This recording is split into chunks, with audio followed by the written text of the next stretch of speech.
Selamat bertemu kembali bersama Miss Nur dalam pembelajaran Pendidikan Agama Buddha kelas 11. Pada pertemuan kali ini kita akan membahas tentang bab 3, yaitu tentang klasifikasi sila. Sebelum memulai pembelajaran kali ini, mari kita bersama-sama melakukan pujian kepada Buddha. Namo Buddhaya. Adapun tujuan dari pembelajaran ini adalah peserta didik diharapkan dapat mengklasifikasikan sila-sila dalam agama Buddha.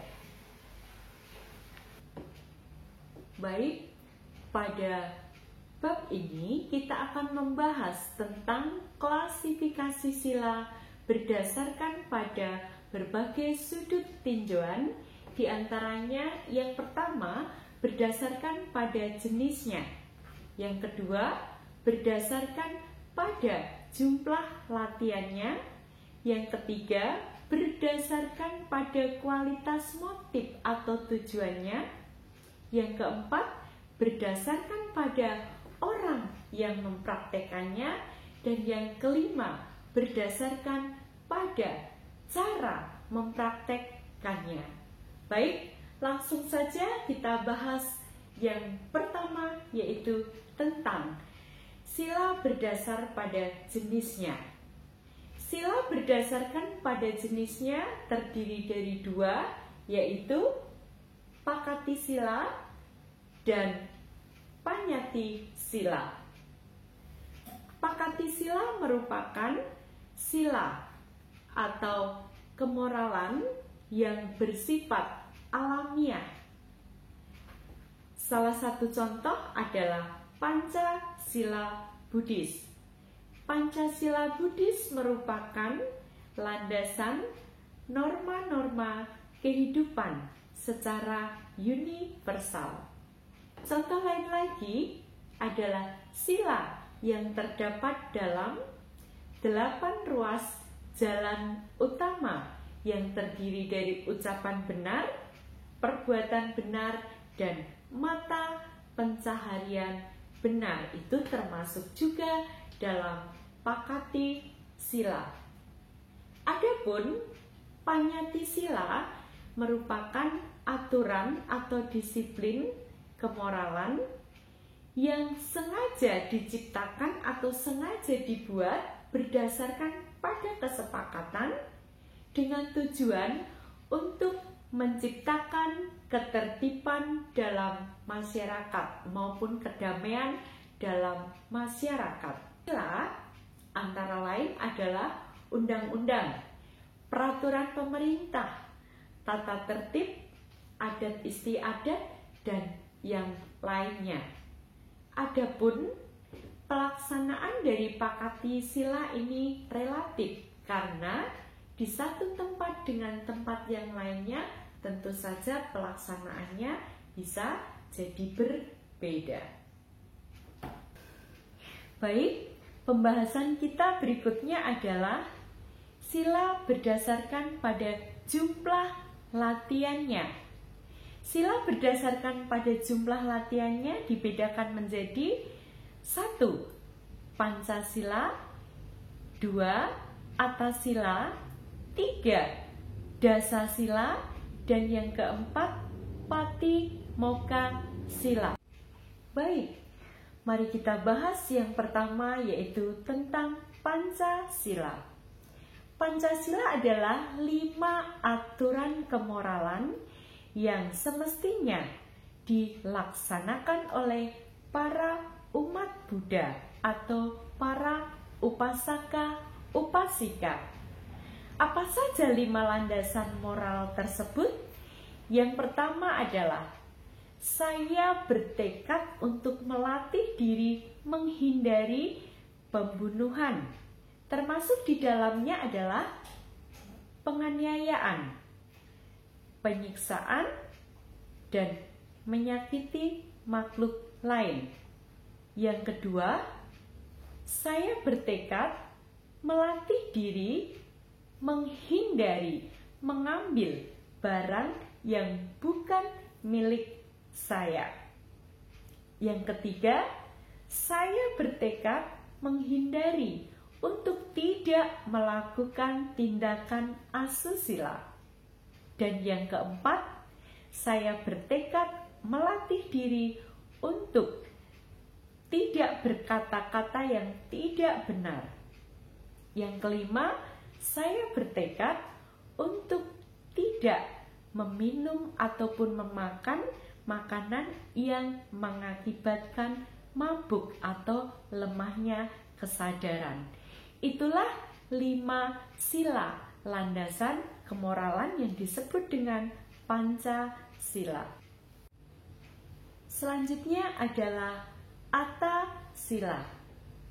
Atthasila merupakan 8 latihan kemoralan, dan Atthasila ini merupakan kelanjutan dari pelaksanaan Pancasila Buddhis. Jika seseorang ingin lebih mendalam melatih diri melaksanakan sila-sila, maka mereka mempraktekkannya dengan melaksanakan Atthasila. Atthasila ini sesungguhnya dapat dilakukan setiap hari, namun pada umumnya para upasaka-upasika melaksanakan Atthasila ini pada tiap hari Uposatha, yaitu pada setiap tanggal 1, tanggal 8, tanggal 15, dan tanggal 23 pada penanggalan bulan. Adapun isi dari Atthasila ini adalah 5 sila yang terdapat dalam Pancasila Buddhis ditambah dengan 3 sila, yaitu sila yang keenamnya adalah saya bertekad untuk melatih diri untuk tidak makan setelah lewat tengah hari. Sila yang ketujuhnya adalah saya bertekad untuk menghindari menari, menyanyi, dan melihat pertunjukan. Sila yang kedelapannya adalah saya bertekad melatih diri untuk tidak tidur ataupun duduk pada tempat tidur maupun tempat duduk yang mewah. Itulah 8 sila dalam Atthasila. Dan pembahasan selanjutnya adalah Dasa Sila. Dasa Sila ini terdiri dari 10 sila yang sesungguhnya diperuntukkan untuk para samanera dan samaneri. Adapun 10 sila ini tidak berbeda sesungguhnya dari yang Atthasila, hanya saja sila yang ke-9 dan yang ke-10-nya ada penambahannya, yaitu sebagai berikut. Baik, sila ke-9 dari dasa sila tersebut adalah aku bertekad melatih diri menghindari menggunakan tempat duduk yang tinggi dan mewah. Sila ke-10-nya adalah aku bertekad melatih diri menghindari menerima emas dan perak. Untuk mengetahui lebih lanjut tentang Atthasila dan Dasa Sila, Ananda wajib membaca buku PDF yang sudah Miss Nur share di grup mata pelajaran pada media pembelajaran kita Edmodo. Baik, pembahasan kita selanjutnya adalah tentang Patimokkha-sila. Patimokkha-sila ini kita bedakan menjadi 2, yaitu Bhikkhu Sila dan Bhikkhuni Sila. Bhikkhu Sila untuk aliran Theravada berjumlah 227 dan Bhikkhu Sila untuk aliran Mahayana berjumlah 250.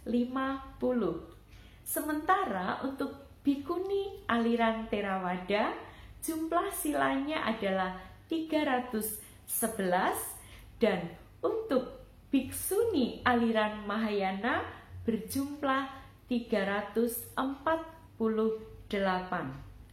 Untuk mengetahui lebih rinci dari sila-sila para biku dan bikuni baik aliran Theravada maupun aliran Mahayana, Ananda simak tabel berikut ini.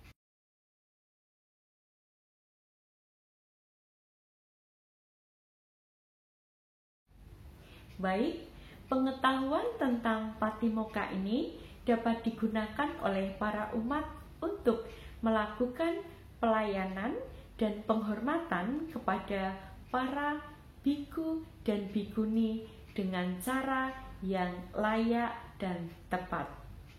Baik, itu tadi pembahasan kita, materi kita pada pertemuan kali ini, dan materi akan kita lanjutkan pada pertemuan yang berikutnya.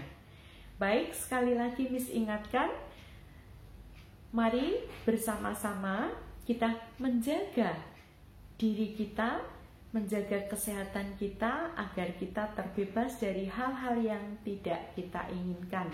Dan setelah ini, mohon kerjakan tugasnya dengan sebaik-baiknya dan tetap pelajari buku yang telah Miss Nur share. Akhir kata dari Miss Nur, Sabesata Bhawantu Sukhitata, semoga semua makhluk hidup berbahagia. Sadu, sadu, sadu.